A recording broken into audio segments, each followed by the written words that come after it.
Hello everyone, my name is Deep Sangeet Maiti. I am a plus educator on an academy platform. So let's start the today's concept drill. देखो concept drill एक ऐसा series है जो कि आप लोगों को इंटरव्यू में हेल्प करेगा और आप लोगों को ऐसी चीज़ें हैं जो अगर आपका बेसिक्स क्लियर है एंड आप थोड़ा एडवांस एग्जाम्पल्स के साथ चीज़ों को समझना चाहते हो तो ये आपके लिए है। तो ये बहुत ही रिसर्च करके बहुत अलग अलग जगह से एग्जांपल्स निकाल के मैं आप लोगों के सामने लेके आता हूँ। तो आज के वीडियो में अगर आप लोग फील करना चाहते हैं कि what is area moment of inertia तो रुक जाइए, ये आपके लिए है, ये वन स्टॉप सोल्यूशन है। स्पीड अगर स्लो लगे तो थोड़ा सा स्पीड बढ़ा दीजिए वीडियो का। तो देखिए, आज मैं आप लोगों को बताने वाला हूँ कि हम आई सेक्शंस क्यों यूज़ करते हैं, वाई नॉट रेक्टेंगुलर सेक्शंस। उसके बाद बॉटल्स में शेप जो है, बॉटल्स का आप लोगों ने शेप देखा होगा, वो कुछ ऐसा रहता है। मतलब ये कुछ देखो, ये साइड प्रोफाइल आपको दिख रहा होगा थोड़ा सा अनइवन है। ऐसा क्यों होता है, इसका रीज़न भी आज जानेंगे। उसके बाद ये होता है बेटा कॉर्यूगेटेड सरफेस, जो आप लोग अपने छत पे टीना वाला छत देखा होगा, उनका शेप ऐसा क्यों रहता है। और जब ये आदमी इसके ऊपर खड़ा होता है, ये टीने वाले छत के ऊपर, तो ये गिरता क्यों नहीं है, ठीक है। उसके बाद ब्रिज के एंड पे ये ऐसा शेप क्यों होता है, ऐसा टेपर्ड क्यों है, स्ट्रेट क्यों नहीं है, क्यों हम ऐसा कॉम्प्लेक्स शेप बना रहे हैं। एंड ये जो आपको वुड दिख रहा है, जब ये आदमी खड़ा है इसके ऊपर, देखो ये थोड़ा सा वर्टिकल मेंबर जैसे दिख रहा है, खड़ा दिख रहा है, तो तब ये आपका बेंड नहीं हो रहा है, लेकिन ये बेंड हो जा रहा है। तो इस सारी चीज़ों का रीज़न मैं आप लोगों को मैथमेटिकल एक्सप्लेनेशंस के साथ में फील कराते हुए हम बताएंगे। सो मेरा नाम है दीप संगीत माइती। मैं पिछले 3 साल से अनअकैडमी में पढ़ा रहा हूँ and also I have 2 years of industrial experience as a design engineer in Schlumberger. तो आज मैं आप लोगों को सारे अपने एक्सपीरियंस शेयर करने वाला हूँ। तो चलिए स्टार्ट करते हैं आज का सेशन, ठीक है। देखो, before I start this video आप लोगों को बता दूँ कि आप लोगों को मोमेंट ऑफ इनर्शिया का एटलीस्ट थोड़ा बेसिक्स आना चाहिए, बेंडिंग, स्ट्रेस का, इस सब का थोड़ा सा बेसिक्स आना चाहिए, ठीक है। अगर आप लोगों को आता है तो आप लोग आगे प्रोसीड कर सकते हैं, फिर भी मैं हल्का सा आप लोगों को टच अपॉन तो ज़रूर करूँगा। आइए चलिए शुरू करते हैं। देखिए, बिफोर आई स्टार्ट मैं एक बात बता देता हूँ। जैसे जब कोई मास लीनियर मोशन करता है, तो जब हम फोर्स एनालिसिस करते हैं, वो एक्सेलरेट कर रहा है ए एक्सेलरेशन से, तो तब क्या होता है बेटा, मास इनटू एक्सेलरेशन, उसका इनर्शिया फोर्स लिया जाता है। तो मास लिया जाता है बेसिकली लीनियर मोशन के लिए। जब कोई मास रोटेट होने लग जाता है, देन हम मास मोमेंट ऑफ इनर्शिया लेते हैं। जैसे टॉर्क, ऑब्वियस ही बात है, जैसे ये मान के चलो एक रॉड है, ये रॉड के एंड पे एक मास लगा हुआ है और ये रॉड जो है ओमेगा से रोटेट कर रहा है, आपने कुछ टॉर्क लगाया होगा, तो वो जो टॉर्क की वैल्यू है बेटा, वो क्या होता है, आई इंटू एल्फा। और ये आई क्या है बेटा, I is nothing but the mass moment of inertia. तो मास मोमेंट ऑफ इनर्शिया को कब यूज किया जाता है, जब कोई मास किसी एक्सिस के अबाउट रोटेट होने लग जाता है, तभी हम मास मोमेंट ऑफ इनर्शिया को इस्तेमाल करते हैं। And alpha is the angular acceleration. तो इन द सेम वे भाई, एरिया मोमेंट ऑफ इनर्शिया कहाँ यूज करते हैं, जहाँ पे एरिया रोटेट होने लग जाए, एरिया किसी एक्सिस के अबाउट रोटेट होने लग जाए, वहां पे एरिया मोमेंट ऑफ इनर्शिया हम यूज करने लगते हैं। एग्जाम्पल देता हूँ। जैसे देखो बेटा, हल्का सा एक छोटा सा एग्जाम्पल देता हूँ, फिर मैं आप लोगों का उसमें फील कराऊंगा सारी चीजें। ये है हमारा कैंटिलीवर बीम, और ये कैंटिलीवर बीम में मान के चलिए हमने लोड पी लगाया है, एंड ये लोड पी लगाने पे ये देखो बेटा, ये बेंड हुआ। हाँ, मान के चलो यहाँ पे ये क्रॉस सेक्शन है, रेक्टेंगुलर क्रॉस सेक्शन, ओके। तो जैसे ही मैंने लोड पी लगाया, अब ये होगा बेंड, ठीक है। अब ये होने वाला है बेटा बेंड। सो देखो, ये हुआ बेंड, ठीक है, थोड़ा सा उल्टा बन गया, यस, ये हुआ बेंड। तो आप देख सकते हैं बेटा, यहाँ पे जो क्रॉस सेक्शनल एरिया था बेटा, ये वाला क्रॉस सेक्शनल एरिया थोड़ा सा 3D बना देते हैं, सो दैट आप लोगों को बेटर विजुअलाइजेशंस हो जाए। यस, क्या ना बेटा, 3D से ही पूरा विजुअलाइजेशन आता है। देखो ये 3D है, ये आपका लोड P। और आप देख सकते हैं बेटा, यू कैन इमेजिन दैट, आप लोग बेटा ये इमेजिन कर सकते हैं, बड़े आराम से इमेजिन कर सकते हैं।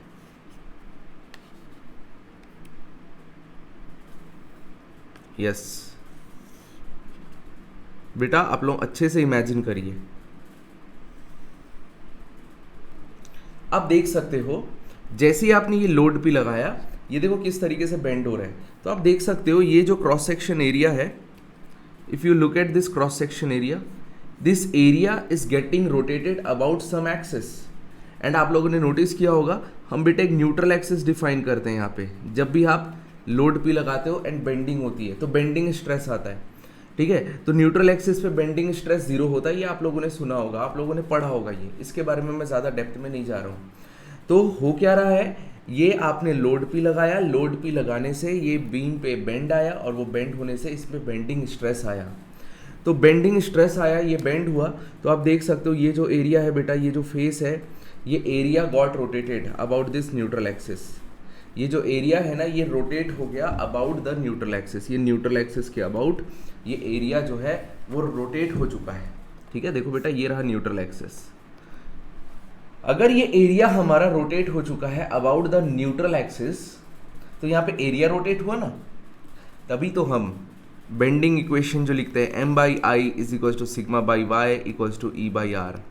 यहाँ पे i इसका डेरिवेशन होता है, ये पूरा फॉर्मूले का डेरिवेशन है, उसको देखोगे तो और अच्छे से बेटर समझ में आएगा। तो यहाँ पे जो ये i जो है, इस i को बोला जाता है एरिया मोमेंट ऑफ इनर्शिया। और ये एरिया मोमेंट ऑफ इनर्शिया यहाँ पे इसीलिए आया है बिकॉज यहाँ पे ये एरिया रोटेट कर रहा है अबाउट दिस न्यूट्रल एक्सिस।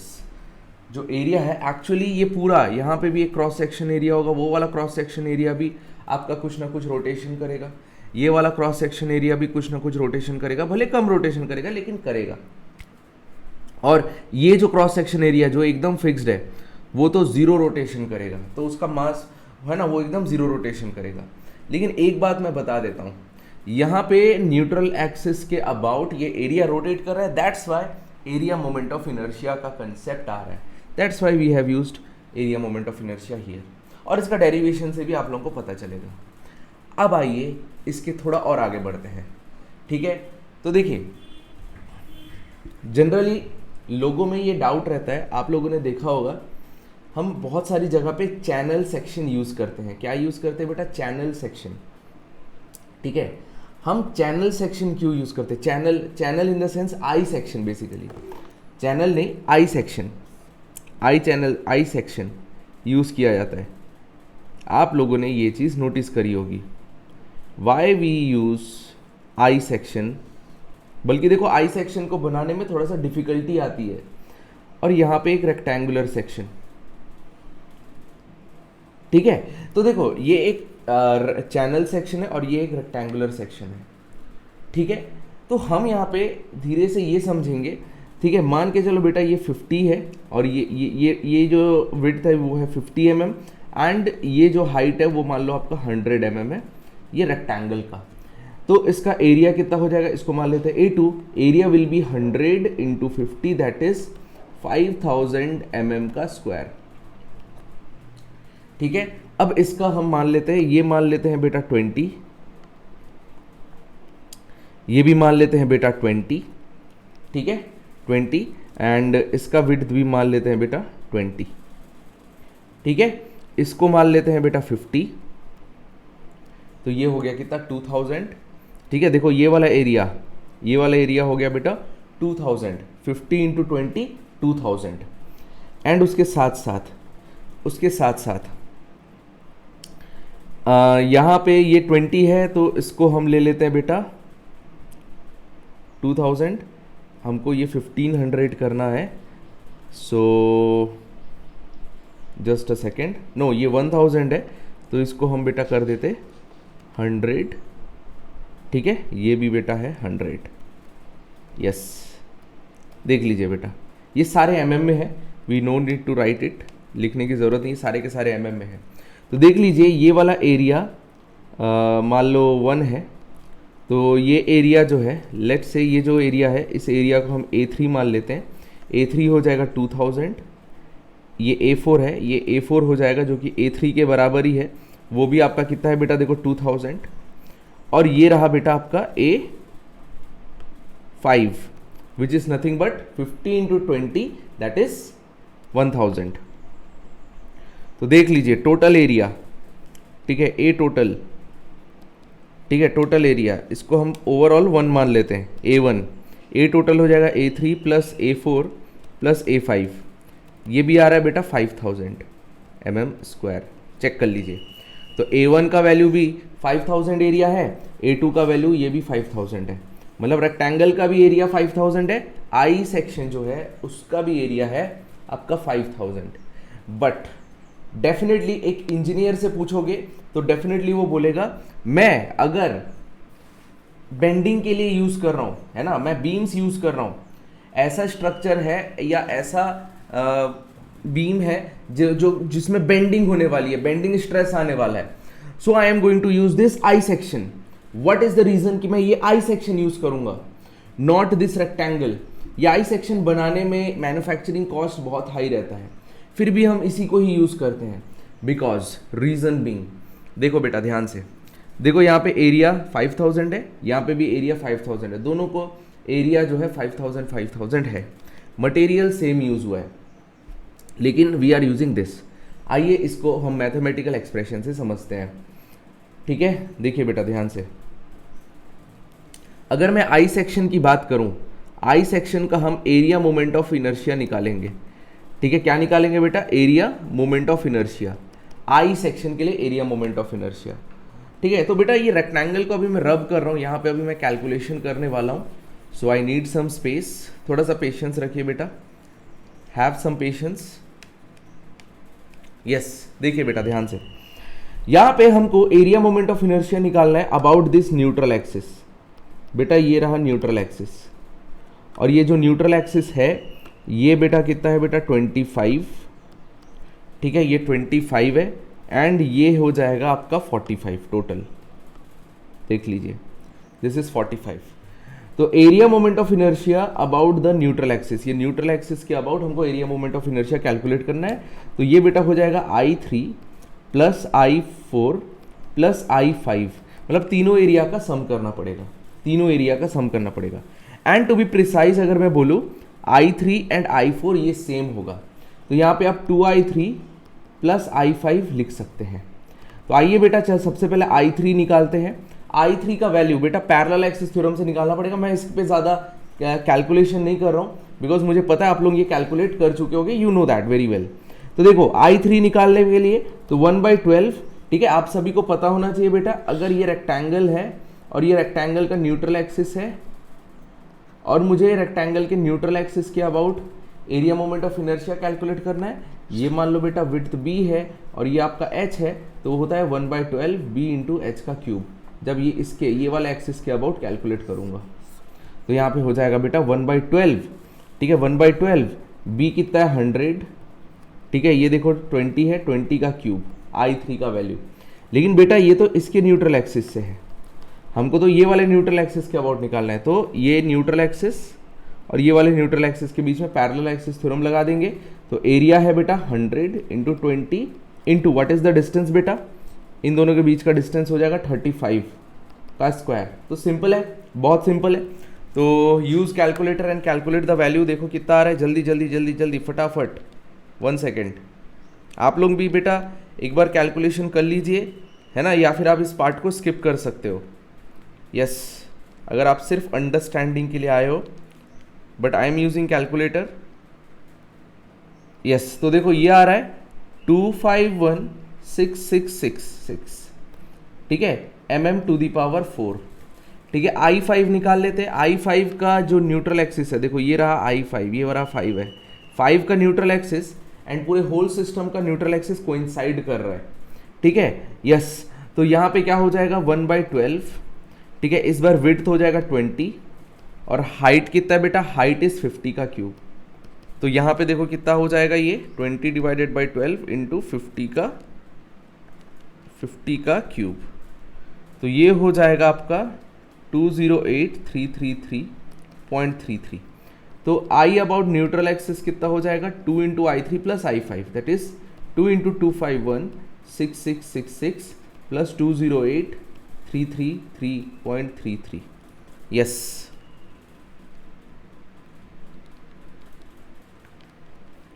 तो ये आ रहा है बेटा 5241, यस 5241665.33। ये आ रहा है बेटा आई अबाउट न्यूट्रल एक्सिस। किसके लिए है बेटा? ये मान लो आई सेक्शन के लिए, तो यहाँ पे मैं आई लिख दूंगा। आई सेक्शन के लिए तो मैं यहाँ पे आई लिख दूंगा। यस, तो देख लो बेटा ये आया है। नाउ अब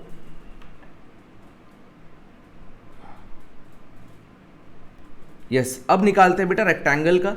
रेक्टेंगल का तो बड़ा ही आसान था बेटा, ये 50 है, ये 100 है, ठीक है, और ये हमारा न्यूट्रल एक्सिस है।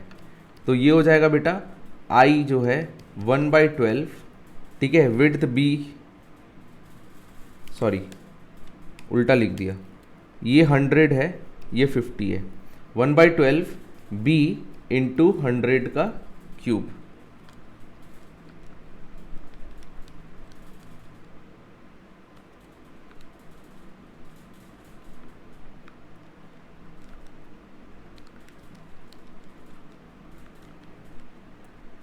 तो ये आ रहा है देखो 416,666.67, ये आ रहा है बेटा रेक्टेंगल के लिए।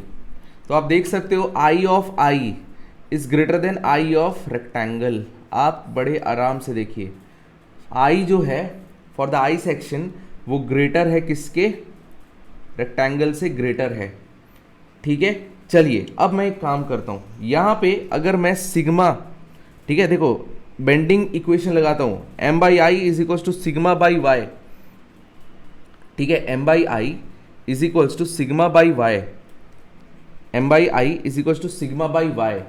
तो यहाँ पे आप देख सकते हैं bending stress is equals to, ये मान लो सिग्मा 1 है, बेंडिंग स्ट्रेस जो है सिग्मा 1 है, दोनों में मूवमेंट सेम लग रहा है, bending movement is same for both, तो ये m हो जाएगा।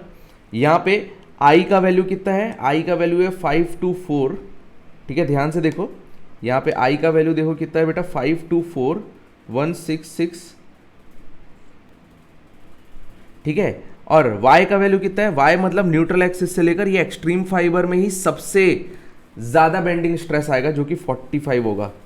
तो बेटा निकालिए कितनी वैल्यू आ रही है, ठीक है, जल्द से जल्द वैल्यू निकालिए कितना आ रहा है फटाफट।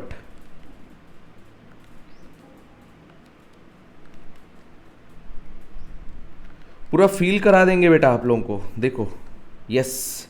तो सिग्मा 1 आ रहा है m अपॉन डिवाइडेड बाई 116,481, ये आ रहा है बेटा सिग्मा 1। ये बेटा इतना स्ट्रेस इंड्यूस हो रहा है, इतना स्ट्रेस इंड्यूस हो रहा है फॉर दिस आई सेक्शन। आइए देखते हैं रेक्टेंगल में कितना स्ट्रेस इंड्यूस हो रहा होगा। Sigma by y is equals to, sigma by y होगा, sigma by y is equals to m by I. Bending moment इसमें भी और उसमें भी सेम है, m की वैल्यू सेम है, तो ये सिग्मा 2 हो जाएगा। m i का वैल्यू कितना है 4166666.67, ठीक है ना, और y का वैल्यू हो जाएगा 50। तो देखिए बेटा ये कितना आ रहा है,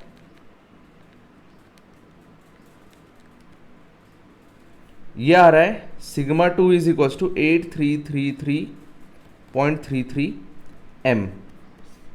तो देखिए स्ट्रेस की वैल्यू किस में ज़्यादा है, ठीक है, एक मिनट, उल्टा लिख दिया मैंने, एक सेकेंड, m अपॉन 8333.33 ये आ रहा है सिग्मा 2 का वैल्यू, समझ में आ रहा है? देखो ये आ रहा है सिग्मा 2 का value.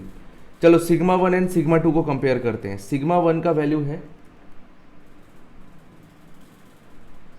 m upon 116481 and sigma 2 का वैल्यू है m अपॉन 83333। तो आप ऑब्वियस ही बातें देख सकते हो, सिग्मा 1 जो है वो छोटा है सिग्मा 2 से, सिग्मा 2 बड़ा है क्योंकि इसके डिनोमिनेटर में छोटी वैल्यू है ना, फॉर सेम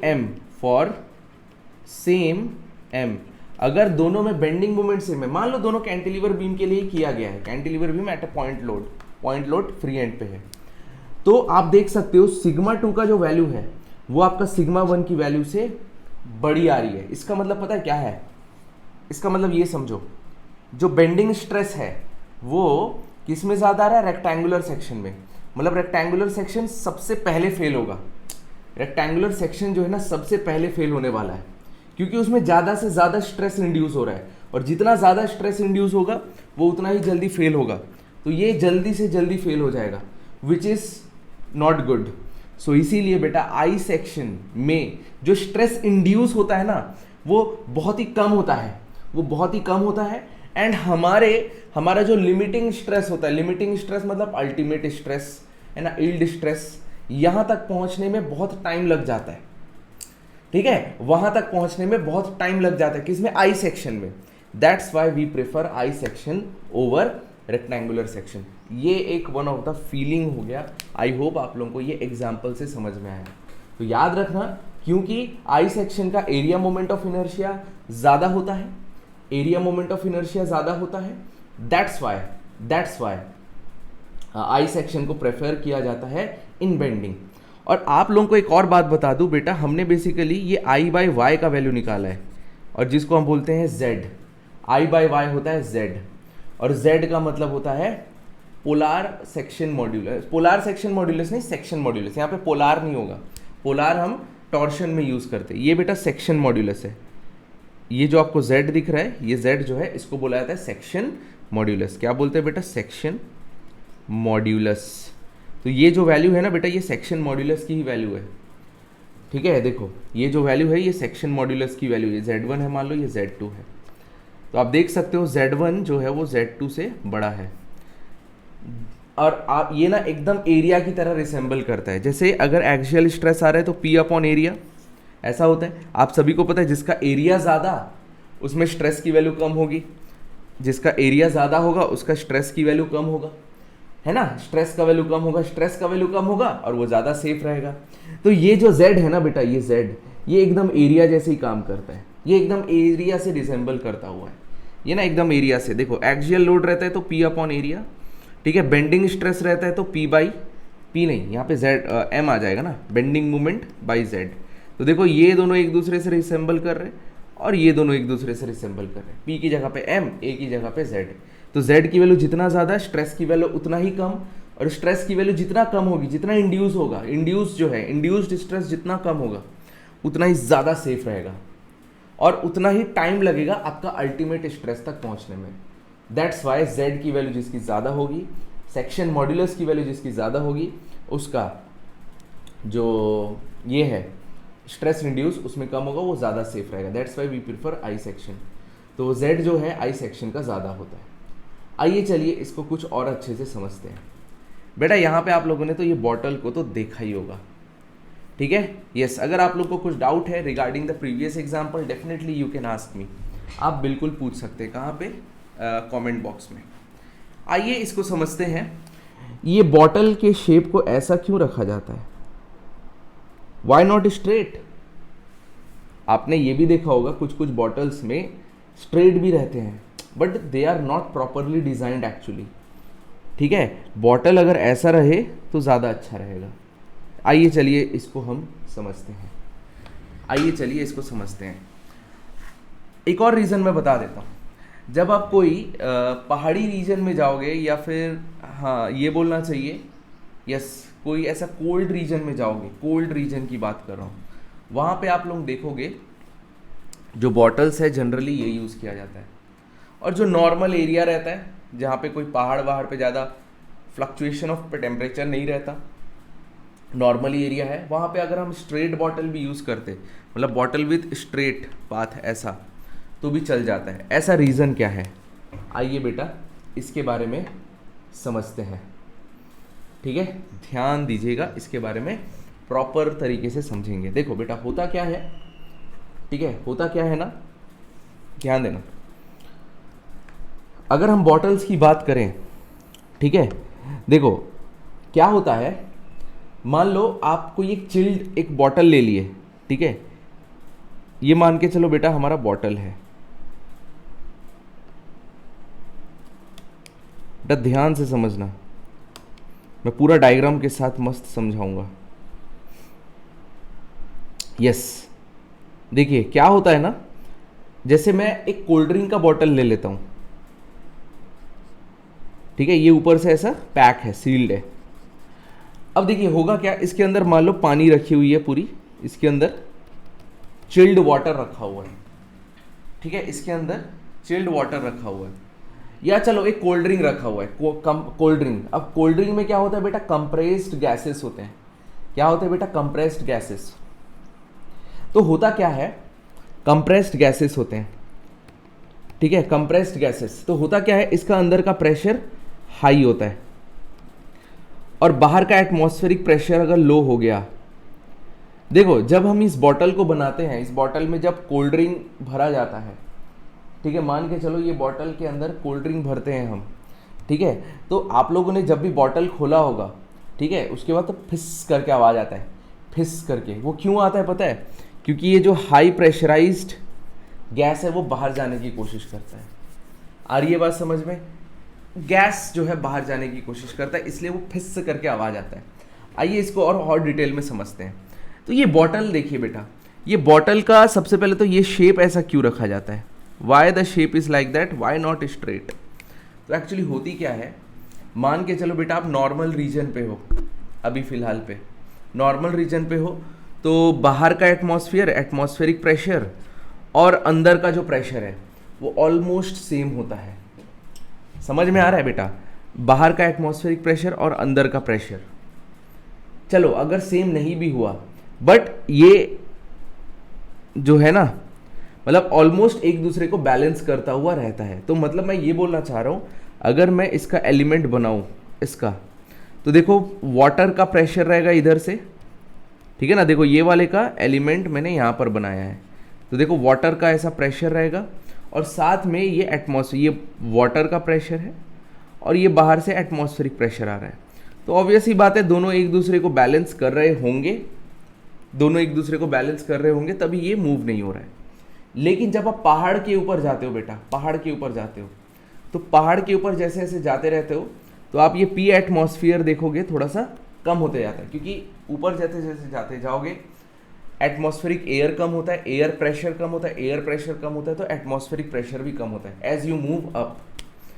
तो जब ये प्रेशर की वैल्यू कम होगी, तो अंदर में जो वाटर प्रेशर है, जैसे पानी भरा हुआ है अभी मान के चलो इसके अंदर, तो जब पानी भरा हुआ है तो पानी का प्रेशर तो एटमॉस्फेरिक प्रेशर था जो कि 101 किलो पास्कल, मान के चलो ये पानी भरा हुआ है एग्जाम्पल के तौर पर, और पी एटमॉस्फेरिक भी 101,325 किलो पास्कल था, ये जब हम ज़मीन पे थे।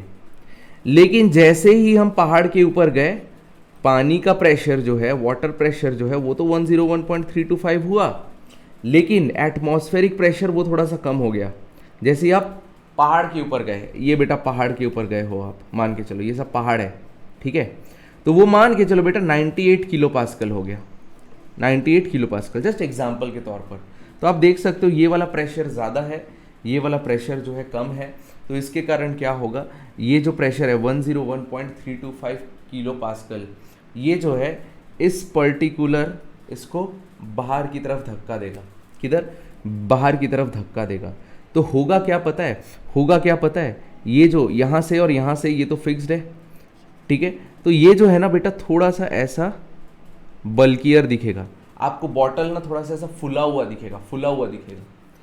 और ये बॉटल फुला हुआ इसीलिए दिखता है, ये बॉटल जो है फुला हुआ इसीलिए दिखता है क्योंकि अंदर का जो वाटर प्रेशर जो है वो तो 101.325 किलो पास्कल था, लेकिन एटमॉस्फेरिक प्रेशर कम हो चुका है।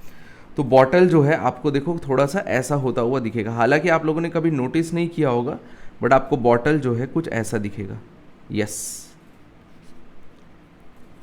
नोटिस करना, ऐसा ही दिखेगा, थोड़ा थोड़ा सा फुला हुआ दिखेगा।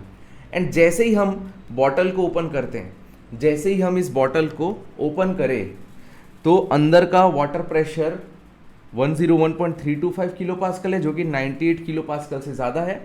तो वाटर जो है ना कुछ अमाउंट ऑफ, इसलिए फिस करके आवाज़ आता है, ऐसा प्रेशर डिफरेंस के कारण।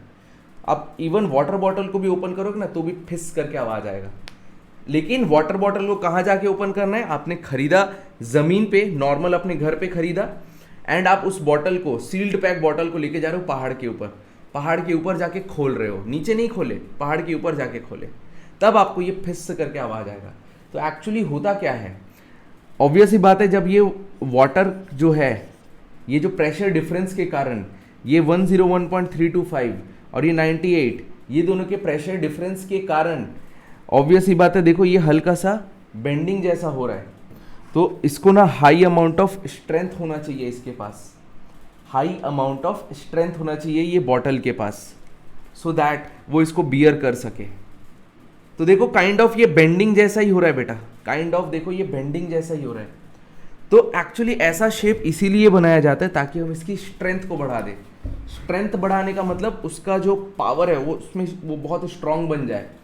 तो एग्जाम्पल के तौर पर मैं आप लोगों को समझाता हूँ, बेटा ध्यान देना, यहाँ पे सभी लोग ध्यान देना, ठीक है। हम तो बेंडिंग स्ट्रेस की बात कर रहे थे। तो देखिए बेटा, अगर हम ये देखें, ये बॉटल का देखो, ये बॉटल को ऐसे रख के और बॉटल जो है ये ऐसे स्ट्रेट, बॉटल का जो साइड वाला सरफेस है वो या तो ऐसा है और एक में ऐसा है, ये आपका बेटा फर्स्ट है, ये आपका सेकंड है, ठीक है। देखो बॉटल का साइड वाला प्रोफाइल वो ऐसा ऐसा ऐसा ऐसा ऐसा था, तो उसी को मैंने यहाँ पे बनाया है, ये हमारा फर्स्ट है, और एक बॉटल पे मान के चलो बेटा स्ट्रेट है, मैं बस इसी को बना रहा हूँ।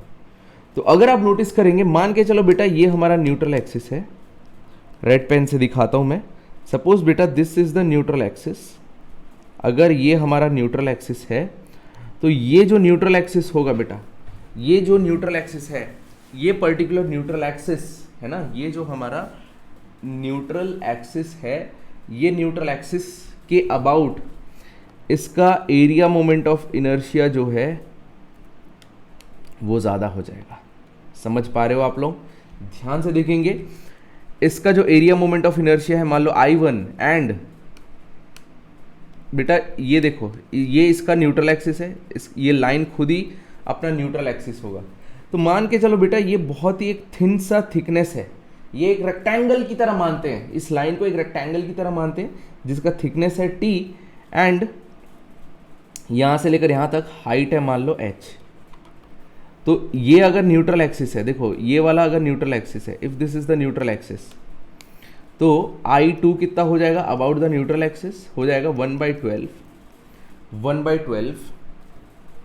ठीक है। B विड्थ कितना है बेटा T इंटू H का क्यूब, और T देख सकते हो आपका ऑलमोस्ट 0 है, एकदम पतला है, तो I2 अबाउट न्यूट्रल एक्सिस जो है नियरली इक्वल्स टू 0 हो जाएगा। और जब एरिया मोमेंट ऑफ इनर्शिया अगर 0 होता है, इसका मतलब पता है क्या है, sigma by y is equals to M by I, इसका मतलब हो जाएगा sigma is equals to M y by I, I का वैल्यू जिसका 0, स्ट्रेस की वैल्यू इन्फिनिटी चले जाती है, मतलब इसमें बहुत ही हाई अमाउंट ऑफ स्ट्रेस आता है। मान लो इसमें बेंडिंग आ रही है, मान लो इसमें बेंडिंग आ रही है, तो बहुत high amount of stress develop होता है about this neutral axis. So this is very high amount of stress, very high amount of stress, जो कि ये बियर नहीं कर पाएगा। तो इसीलिए हम क्या करते हैं, इसके स्ट्रेंथ को बढ़ाने के लिए हम यहाँ पे कुछ इस तरीके का शेप बना देते हैं। ऐसा शेप बनाने से क्या फ़ायदा होता है, इसका जो area moment of inertia at least 0 नहीं होगा, कुछ वैल्यू रहेगा, वो वैल्यू आप कैलकुलेट कर सकते हो, you can use any software, यहाँ पे कैलकुलेट करना पॉसिबल नहीं है बाई हैंड, बट यस कुछ फाइनाइट वैल्यू होगी, I1 का जो है ना कुछ फाइनाइट वैल्यू होगी, जिसके कारण बेंडिंग स्ट्रेस या स्ट्रेस जो भी आएगा वो भी फाइनाइट होने वाला है। सो दैट्स वाई हम यहाँ पे ऐसा यूज करते हैं, so that area moment of inertia बढ़ जाए एंड स्ट्रेस की वैल्यू घट जाए। So this is the reason क्यों हम यहाँ पे बॉटल के एंड पे ऐसा टाइप का शेप रखते हैं, ताकि स्ट्रेंथ ज़्यादा रहे। और स्ट्रेंथ ज़्यादा क्यों चाहिए बेटा, जब भी आपको प्रेशर डिफरेंस दिखेगा पहाड़ के ऊपर जाते ही में, तो तब ज़रूरत पड़ेगी इसका, ठीक है, ऐसे स्ट्रेंथ वाले बॉटल का। और जनरली अगर आपने ऐसा बॉटल देखा होगा सिर्फ स्ट्रेट रहता है, तो वो बॉटल को बेटा गलती से भी पहाड़ के ऊपर कोशिश करिए कि ना लेके जाओ, ज़्यादा दिन तक उसको यूज़ करोगे वो फूट जाएगा या कुछ क्रैक आ जाएगा या कुछ प्रॉब्लम्स आ जाएगा। लेकिन ये वाले बॉटल्स में जल्द से जल्द प्रॉब्लम्स नहीं आएगा। अगर आप पहाड़ के ऊपर जा रहे हो फिर नीचे ला रहे हो, फिर पहाड़ के ऊपर जा रहे हो फिर नीचे ला रहे हो, बेटा ये तभी प्रॉब्लम आएगा ऐसा। ये प्रॉब्लम जो है ना, जो बॉटल फूटने वाला प्रॉब्लम, वो तभी आता है बेटा जब आप पहाड़ के नीचे से पहाड़ के ऊपर डेली डेली डेली डेली जा रहे हो। तो अगर आप ये वाले बॉटल को जो स्ट्रेट है बेटा, उसको अगर आप पहाड़ के नीचे से पानी भरते हो और डेली पहाड़ के ऊपर लेके जाते हो, फिर लेके आते हो, फिर लेके जाते हो, ऐसा नीचे भरते हो फिर ऊपर लेके जाते हो पहाड़ के ऊपर एंड बॉटल को ओपन करते हो, तो डेफिनेटली कुछ दिनों बाद ये जल्दी से डैमेज हो जाएगा। लेकिन ये वाला जल्दी से डैमेज नहीं होगा। आप पहाड़ के नीचे पानी भरे, पहाड़ के ऊपर ले जाके बॉटल ओपन किए, पानी पिए, फिर वापस लेकर आए। ऐसा होता है ना, कोई कोई लोग ऑफिस जाते होंगे, पहाड़ के ऊपर अपना बॉटल ले जाते होंगे, तो वो लोग हमेशा यही ध्यान रखते होंगे कि हम ऐसा टाइप का कुछ बॉटल ले जाए जिसका स्ट्रेंथ बहुत ज़्यादा हो। ये रीज़न होता है। सेम रीज़न आप लोगों ने ये कॉर्यूगेटेड सरफेस में भी देखा होगा। देखो कॉर्यूगेटेड सरफेस बोलते हैं इसको, जो कि टीन शीट्स होते हैं। तो आप देखिए इसका भी शेप जो है ना कुछ ऐसा रहता है। तो उसका भी अगर आप यहाँ पे किसी को खड़े कर देते हो तो इसका स्ट्रेंथ बढ़ जाता है। स्ट्रेंथ बढ़ जाता है तो कोई भी आदमी अगर इसके ऊपर खड़ा होगा तो वो आराम से खड़ा हो जाएगा और ये इजीली बेंड नहीं होगा, और ये इजीली बेंड नहीं होगा और ये सेफ हो जाएगा क्योंकि इसका स्ट्रेंथ बढ़ चुका है। स्ट्रेस को झेलने की, स्ट्रेंथ बढ़ जाना मतलब स्ट्रेस को झेलने की शक्ति बढ़ जाती है। कैसे? जस्ट एक स्पेशल शेप की वजह से बेटा, जस्ट एक स्पेशल शेप की वजह से इसका स्ट्रेंथ बढ़ जाता है। इसीलिए आप देख सकते हो ये आदमी जब ये इसके ऊपर खड़ा है, ये इजीली खड़ा है। आप एक अगर ऐसा टीन शीट यूज ना करके, देखो ये टीन शीट हमने ऐसा यूज किया है, अगर इसके बजाय आप इसको यूज करो तो ये इजीली मुड़ जाएगा। आप देखो इसको ऐसा टीन शीट लीजिए और ये इजीली मुड़ जाएगा, लेकिन ये इजीली मुड़ेगा नहीं। आप यहाँ पे जाके खड़े होइए, ये आराम से इसको बियर कर लेगा, देखना आराम से इसको बियर कर लेगा। Yes exactly. आई होप आप लोगों को ये चीज़ें अच्छे से समझ में आ रही है। प्रैक्टिकली मैं व्यू दे रहा हूँ बेटा। तो इसके स्पेशल शेप के कारण इसका एरिया मोमेंट ऑफ इनर्शिया बढ़ जाता है। एरिया मोमेंट ऑफ इनर्शिया बढ़ने के कारण इसमें जो स्ट्रेस इंड्यूस्ड हो रहा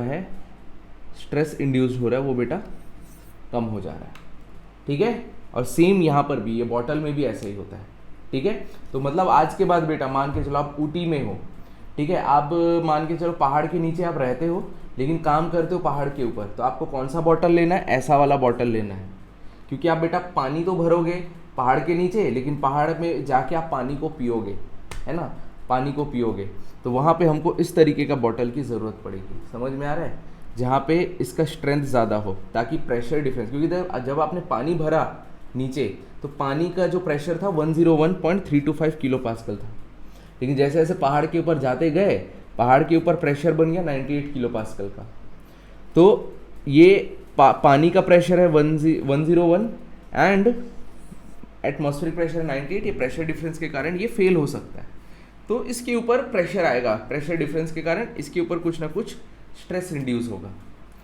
तो वही जो स्ट्रेस इंड्यूस हो रहा है बेटा, that stress which is induced, उसी को बचाने के लिए, है ना, तो इसको बचाने के लिए, इसको सेव करने के लिए हम इसको शेप को थोड़ा सा ऐसा टेढ़गा मेढ़गा कर देते हैं, मतलब कुछ इस तरीके का शेप कर देते हैं, ऐसा बॉटल का शेप। ठीक है, तो बेटा इस बात का ज़रूर ध्यान रखना। उसके बाद देखो यहाँ पे ये बेटा आप लोगों ने ये ब्रिजेस में देखा होगा। अगर आप लोगों को फिर भी कुछ डाउट है बेटा, बिल्कुल कमेंट सेक्शन में पूछ सकते हैं। देखिए बेटा ये ब्रिज है, दिस इज द ब्रिज। आई बात समझ में? ये ब्रिज में आप नोटिस करिए, यहाँ पे आपको ये टेपर्ड शेप दिख रहा है, ऐसा क्यों रहता है? आइए बेटा इसको भी समझते हैं अच्छे से। देखो यहाँ पे भी आप देखिए टेपर्ड शेप दिख रहा है आपको, तो बेसिकली आपको कुछ ब्रिज जो है ऐसा दिख रहा होगा। Why it is like that? ये बेटा बाउंड्री वॉल है, ये बाउंड्री वॉल है, यहाँ से गाड़ियाँ जा रही है मस्त, डुकुर डुकुर डुकुर डुकुर, ये कार है।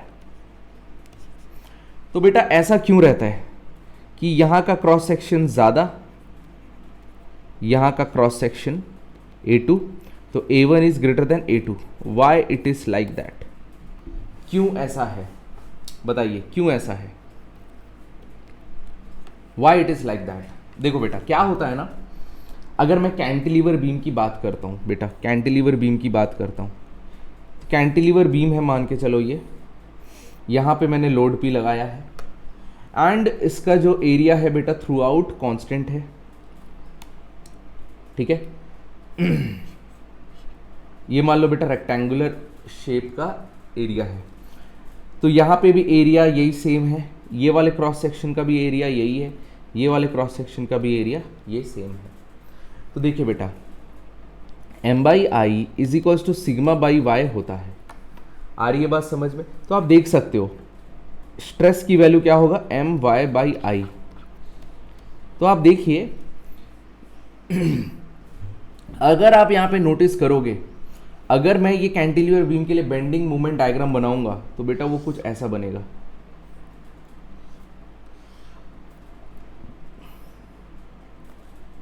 ये बेटा ए है, ये बेटा पॉइंट बी है, तो ये पॉइंट ए है, ये point B. This is the bending moment diagram of this cantilever beam. तो बेंडिंग मोमेंट डायग्राम से आपको दिख रहा होगा बेंडिंग मोमेंट की वैल्यू एट बी जो है वो P इंटू एल है, where this length is L, and bending moment at A बेटा जीरो है। तो आप देख सकते हो कि ए पे जो बेंडिंग स्ट्रेस इंड्यूस हो रहा है वो जीरो हो रहा है, लेकिन जो मैक्सिमम बेंडिंग स्ट्रेस है वो बेटा बी पे ही होगा। वो आपका कहाँ पर होगा, बी पे। मैक्सिमम बेंडिंग स्ट्रेस बी पे ही होगा क्योंकि बी पे आपका मैक्सिमम बेंडिंग मोमेंट है। देखो ये रहा मैक्सिमम बेंडिंग मोमेंट जिसकी वैल्यू है P इंटू एल, ठीक है। तो ये हो रहा है। तो एक्चुअली क्या हो रहा है, यहाँ पे आपका बेंडिंग मोमेंट ज़्यादा है, यहाँ पे बेंडिंग मोमेंट की वैल्यू ज़ीरो है, तो यहाँ पे बेंडिंग स्ट्रेस की वैल्यू ज़्यादा बी पे एंड बेंडिंग स्ट्रेस की वैल्यू ए पे जो है ज़ीरो है। तो होता क्या है, यहाँ पे बेंडिंग मोमेंट ज़्यादा बी पे, तो आप लिख सकते हो bending stress at B is greater than bending stress at A. तो जहाँ पे ज़्यादा बेंडिंग स्ट्रेस वहाँ पे एरिया ज़्यादा रख दो, जहाँ पे कम बेंडिंग स्ट्रेस वहाँ पे एरिया कम रख दो। इसलिए आप लोगों ने देखा होगा हम जनरली ऐसे ही यूज़ करते हैं। वैसे इसका ये टेपर्ड रहता है, ब्रिजेस में ऐसा टेपर्ड रहता है। तो देखो यहाँ पे लोड P, यहाँ पे देखो एरिया ज़्यादा, ये A1, ये रहा बेटा A2। तो A1 is greater then A2 such that area ज़्यादा है, एरिया ज़्यादा तो यहाँ पे एरिया मोमेंट ऑफ इनर्शिया भी ज़्यादा होगा। बेटा यहाँ पे एरिया मोमेंट ऑफ इनर्शिया ज़्यादा होगा, area moment of inertia at 1 is greater than 2। तो जहाँ पे एरिया मोमेंट ऑफ इनर्शिया ज़्यादा वहाँ पे स्ट्रेस की वैल्यू को, मतलब जो स्ट्रेस इंड्यूस्ड होगा वो कम हो जाएगा। मतलब आप ये बोल सकते हो,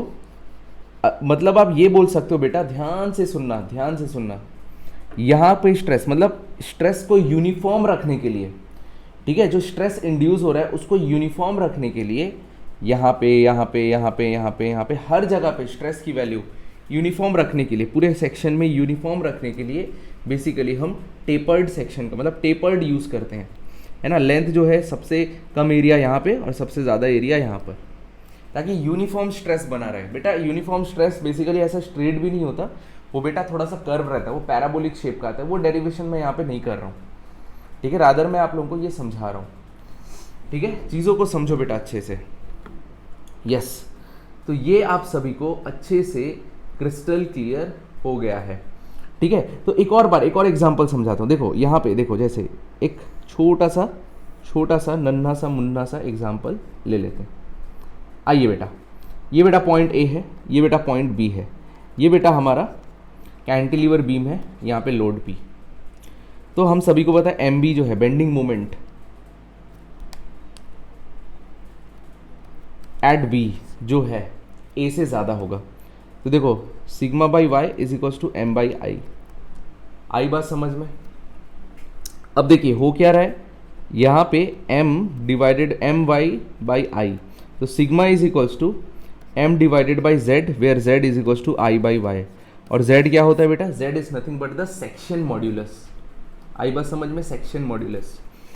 तो देखो बेटा ध्यान से, अगर मुझे sigma at A and sigma at B को इक्वल रखना है फॉर यूनिफॉर्म स्ट्रेस, यही होगा।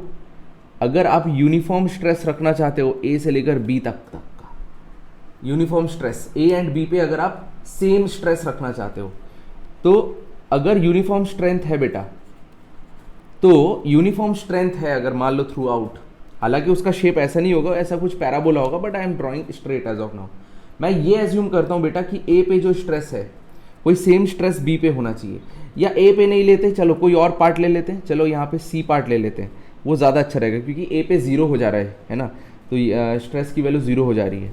तो यहाँ पे बेटा सी ले लेते हैं, ठीक है, यहाँ पे भी हम सी से कंपेयर करेंगे। मान लो बेटा बी पे, ठीक है, बी पे एंड सी पे स्ट्रेस की वैल्यू सेम है, ठीक है, तो कितना हो जाएगा देखो, m by Z is equal to m by Z, ये c के लिए, ये b के लिए। अब देखिए यहां पे M B by M C is equals to Z B by Z C हो जाएगा।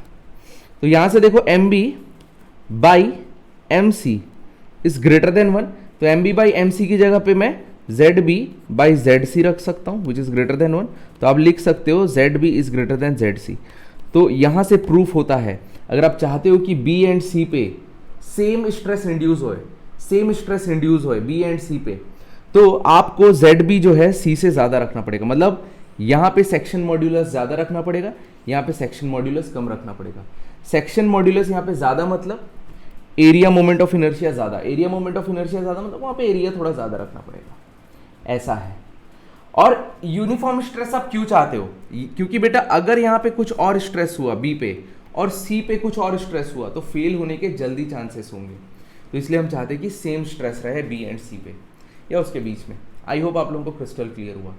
बेटा एक और बात मैं फिर से बता देता हूं, बी से लेकर सी तक अगर आप यूनिफॉर्म स्ट्रेस चाहते हो, बेंडिंग स्ट्रेस, तब आपका शेप जो है ना ऐसा स्ट्रेट नहीं होगा बेटा, तब वो ऐसा कुछ पैराबोलिक शेप बनता है, बट यहाँ पे मैं जस्ट एज्यूम स्ट्रेट बना दिया हूँ जानबूझ के, बट इन एक्चुअल वो पैराबोलिक शेप होता है, उस डेरिवेशन में हमको नहीं जाना है।